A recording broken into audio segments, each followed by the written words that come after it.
선샤인 비타민이라는 별칭을 가진 비타민 D. 이 독특한 별칭답게 매일 햇볕만 잘 쬐면 얻을 수 있는 지용성 비타민 중 하나입니다. 하지만 여러 가지 이유로 현대인에게 가장 부족한 성분이라 보조 투여를 고민하는 분들도 많습니다. 우리의 일상생활에 꼭 필요한 성분인 비타민 D의 보조 투여. 과연 안전하고 효과적일까요? 이 비타민 D는 혈액 중의 칼슘과 인의 대사를 조절하여 뼈를 형성하고 유지할 수 있게 도와주는 필수 영양소 중 하나입니다. 이런 비타민 D가 부족할 경우 어떤 현상이 생길까요? 골다공증 같은 뼈 질환이나 근육통, 만성 피로 등의 증상을 앓게 될 수 있고 우울감이나 무기력감 같은 신경계 증상도 느끼게 된다고 합니다. 비타민 D를 보충하는 가장 좋은 방법은 햇볕을 통해 우리 몸 스스로 비타민 D를 만드는 겁니다. 하지만 현실적으로 그렇게 하는데 어려움이 있는데요. 이 때문에 비타민 D 부족 환자는 매년 증가하고 있습니다. 이 비타민 D는 음식을 통해서도 섭취할 수 있지만 이때 보충할 수 있는 양은 필요량의 20% 정도로 제한적이기 때문에 비타민 D 보조 투여에 대한 관심이 높습니다. 하지만 비타민 D를 보조 투여했을 때 그 효과성이나 부작용에 대한 의문을 품는 사람들 역시 적지 않습니다. 한국보건의료연구원은 비타민 D 결핍 또는 특정 질환이 없는 일반인, 임산부 및 영유아, 그리고 폐경기 여성에서 질병을 예방하는 데 비타민 D 보조 투여의 안전성과 효과성을 평가했습니다. 총 19편의 체계적 문헌 고찰을 검토한 결과는 어땠을까요? 비타민 D 보조 투여 시 가장 흔한 부작용은 고칼슘 혈증과 고칼슘 요증으로 알려져 있는데요. 먼저 특정 질환이 없는 일반인에서 비타민 D를 보조 투여했을 경우 투여하지 않은 그룹과 비교해 이상 반응이나 부작용 발생 사례가 확인되지 않아 안전성에 차이가 없었습니다.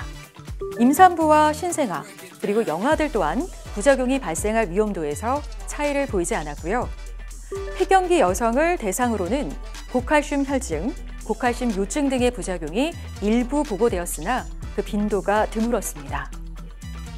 안전성을 비교한 세 그룹 모두 비타민 D 과다 복용으로 인한 부작용의 위험도는 낮다고 평가되었고 부작용을 보고한 문헌은 없었던 것으로 확인됐습니다.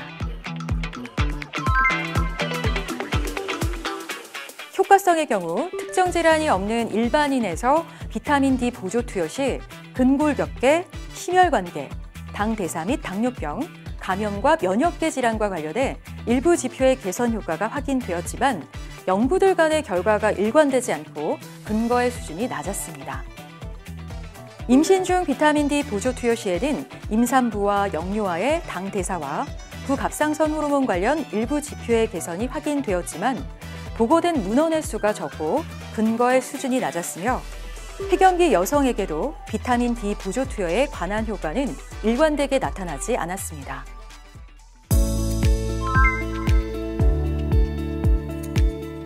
평가 결과를 종합하면 비타민 D 결핍 또는 특정 질환이 없는 일반인, 임산부 및 영유아, 그리고 폐경기 여성에서 비타민 D 보조 투여는 안전하다고 평가했습니다.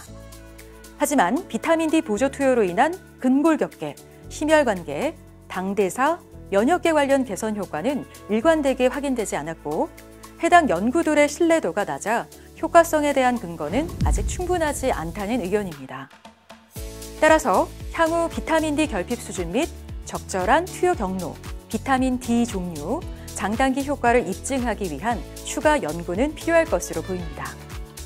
경구제 혹은 주사를 통해 비타민 D 수치를 상승시킨다 해도 다른 원인들 역시 개선되어야 하므로 보조 투여보다는 전반적인 영양과 신체 개선이 더 필요하고요. 또한 비타민 D 결핍이나 부족 상태가 아닌데도 인위적으로 복용할 경우 독성의 위험이 생길 수 있으므로 의료진과의 상담을 통해 적절히 보조 투여해야 할 겁니다.